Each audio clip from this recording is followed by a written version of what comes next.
My name is Christopher Nicholson, and I'm a cardiologist with Henrico Cardiology Associates. We practice here at Henrico Doctors Hospital and Perham Doctors Hospital. Heart failure is a condition where the heart muscle itself has typically gotten weakened, and the heart doesn't have the ability to pump and provide circulation to the rest of the body. And when the heart gets weakened, then we develop a condition of congestion, which is where the term congestive heart failure comes from, where you get a lot of buildup of fluid in the legs or in the chest, and usually leads to signs and symptoms that people become quite concerned about. Typically that could include swelling in the legs, where the legs become weepy or they have difficulty breathing. They might wake up in the middle of the night struggling to breathe or gasping for air, and find their stamina is decreased, find it very difficult to move about without getting very short of breath.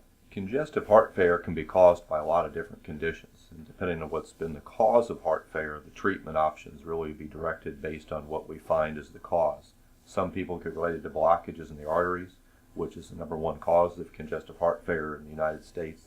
So if we find blockages, we look to see if blockages can be fixed or bypass surgery is needed. Could be a valvular heart problem that needs to be fixed, and that can be done if the valvular heart problem is causing the heart failure. In other cases, it could be simply patients developed a cardiomyopathy or weak heart for no apparent reason, and we have very good medicines that we can use to try and help the person get out of congestive heart failure.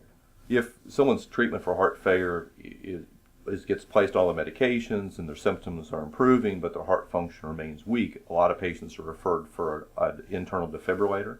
And a defibrillator is a device like a pacemaker that actually monitors the heart for safety purposes, and if somebody has a life-threatening arrhythmia, that device actually can save your life.